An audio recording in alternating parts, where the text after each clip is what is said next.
아, 눈물이 그냥 저도 글썽글썽거리네요. 그래도 코너 가야죠. 뉴스쇼가 화요일에 마련하는 코너입니다. 라디오 재판정. 아, 오늘 금요일이구나. 금요일.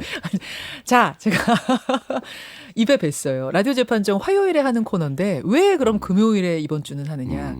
저희가 이제 총선 후에 뭐 여러 가지 특집들을 하느냐고 화요일이 안 됐지만 그럼에도 불구하고 이번 주에 꼭 재판정 두 분을 모셔야 한다. 다른 때 같으면 다음 주로 옮기는데 그렇게 하지 않은 이유가 있죠.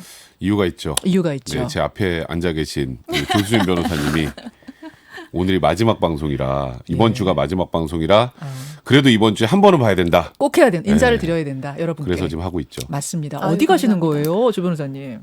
제가 이제 이게 아직 내정 단계라서 그러니까 민변이라는 단체에 예. 사무총장직을 맡기로 했는데 민주화를 위한 변호사 모임에. 예. 근데 그게 뭐 시민단체 그러면은 행정을 전반적으로 비상근이긴 하지만 하는 자리인데 여기저기 방송에 개인 자격으로 나가는 게 제 생각에 좀 부적절해서 제가 오늘부로 모든 방송을 다 그만두고요. 하차. 예, 모든 방송을 다 그만두는 걸로 그렇게 해서 본업으로 돌아가는 거죠. 변호사하고 뭐 공익 활동하고 합니다. 아니 아까 제가 잠깐 이제 오늘 그만두신다 마지막 시간이라는 얘기를 했더니 어떤 분이 그 미래한국당 대변인으로 가신 그 조수진 변호사시냐.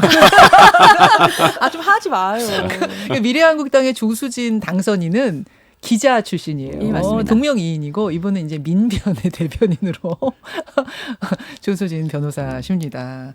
아, 그러면은 일단 우리가 오늘 주제 들어가기 전에 인사부터 청취자들께 하시고 시작을 하죠. 예, 이렇게 시간을 주셔서 너무 감사하고요. 그리고 9개월 정도 여러분들 뭐 댓글이나 여러 가지로 너무 좋아해 주셔가지고 정말 감사했습니다. 늘 가정에 평안하시고 건강하셨으면 좋겠습니다. 고맙습니다. 준비하셨네요. 준비하셨네요. 인사를. 참 훈훈한 항상 이런 자리였는데 재판정은 여러분 계속됩니다. 하지만 조수진 변호사의 오늘 마지막 주제는 그럼 무엇인가? 제가 먼저 말씀을 드리죠. 저희 프로그램에서도 몇 번 뭐 인터뷰로 다룬 적은 있습니다만 배드파더스라는 이름 기억하시죠? 이혼을 한 뒤에 배우자에게 양육비를 주지 않는 사람들, 그 사람들의 신원을 인터넷상에서 공개하는 그런 사이트입니다. 여기 얼마 전에 전 국가대표 스케이팅 선수 김동성 씨 이름도 올라서 화제가 되기도 했던 그 사이트인데 최근 경찰에서 이런 사람들에 대해 형사사건으로 수사를 하기 시작했고 아동학대 혐의로 입건을 한 사례가 처음으로 발생했습니다. 그래서 오늘 이것이 과연 아동학대에 해당되느냐 안 하느냐, 즉 형사처벌까지 가능하냐 불가능하냐 이 이야기를 두 분과 나눠보려고 해요. 오늘은 뭐 딱 편을 가르지 않고 좀 두루두루 얘기를 해보면 어떨까 싶은데 우선 어떤 분이 먼저 이게 그러니까 지금까지는 뭐 배드파더스의 이름 오르든 어떻든 민사로만 처리됐던 거예요? 그러니까 양육비를 지급하지 않은 아버지 혹은 어머니를 형사처벌하지 못하니까 예. 그래서 배드파더스라는 사이트가 생겼고요.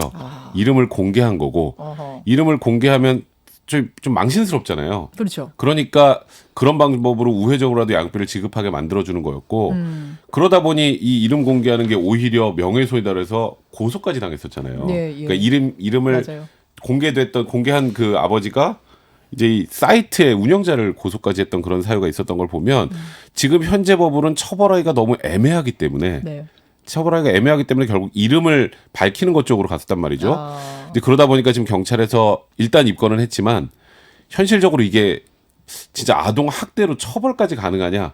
이건 법조계 의견이 굉장히 많이 갈리는 상황입니다. 이혼한 배우자가 양육비 안 주는 게 과연 아동학대에 해당하느냐 예. 안 하느냐. 우선 아동학대다라고 하는 분들은 왜 아동학대다라고 하는 거예요, 조 변호사님? 예, 그러니까 사실 현실적인 필요성이 있어요. 이름 공개까지 할 정도로. 그러니까 지금 양육비는 민사로만 처리가 되어 왔고 이번이 고소당한 건 처음입니다. 처음이에요. 처음인데 양육비를 스스로 지급하는 게 아무리 법원 도움을 받아도 30%밖에 안 된대요. 근데 아이는 일을 할 수 없죠. 그리고 여성 취업률이 남성보다 평균 지금 20% 이상 낮습니다. 예. 이 상황에서 어머니가 돈이 없으면 아이들은 굶고 방치되고 교육을 못 받아요. 그러네. 근데 아버지가 멀쩡히 돈이 있단 말이에요. 예. 배드파더스 이 사이트에 이름 공개된 뒤에 한 변호사인 아빠가 네. 2억 4천만 원을 일시금으로 지급한 일이 있었습니다. 경제력이 됐다는 얘기네요. 됐다는 거죠. 그래서 이거를 하다 어떻게 이제 하다가 어떻게까지 하게 됐냐면 예.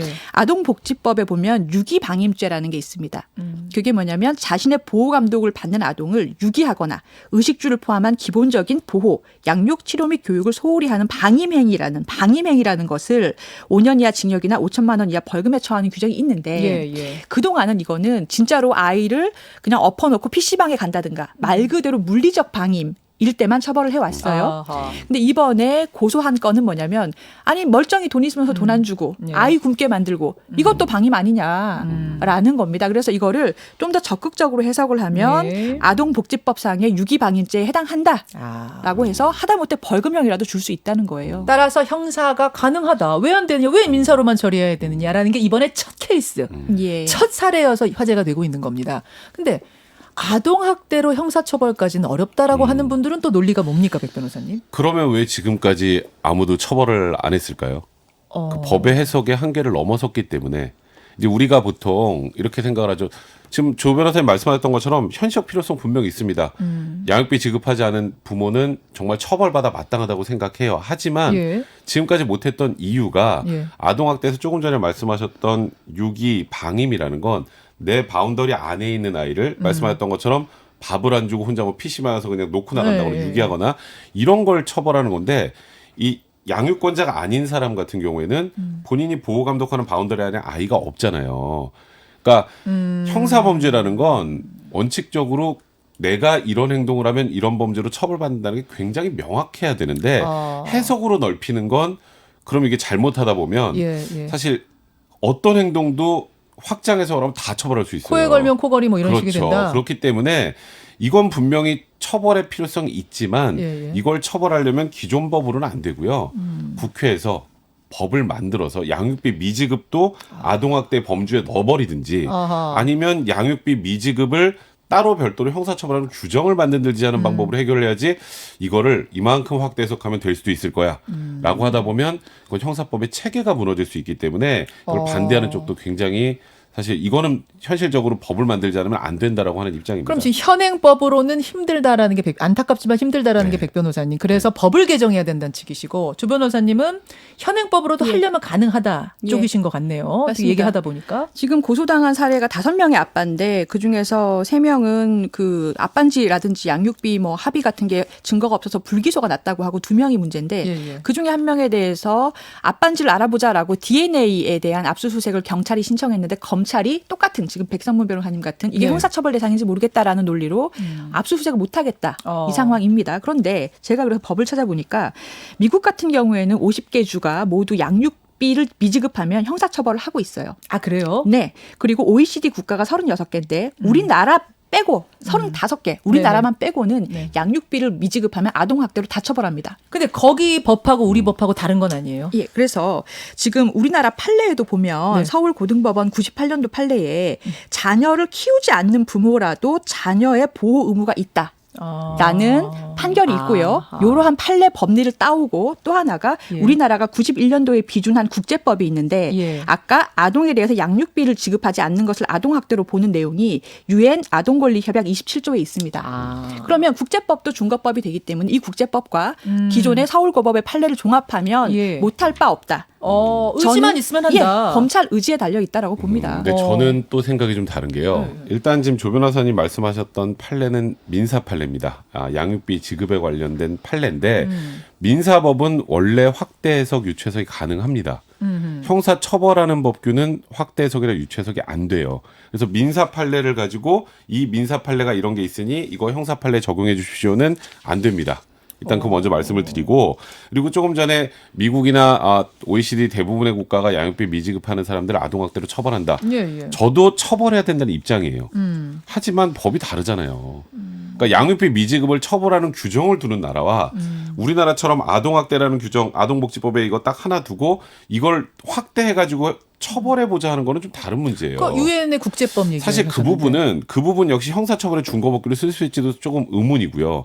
그리고 검찰에서도 아까 영장 반려해서 그것 때문에 검찰에 또 욕을 많이 먹더라고요. 저 이 댓글을 보니까 예. 물론 감정적으로 정서적으로는 저도 당연히 그건 당연히 저희 검찰에서 압수수색 영장에서 친분지 밝혀줘야지라고 생각하시겠지만 민사로 해결할 수 있는 거를 형사가 개입하는 건 검찰도 아니라고 생각을 한 거고 그리고 더 나아가서 검찰이 영장을 청구했을 때 법원에서 반려할 거라고 생각을 한 거예요.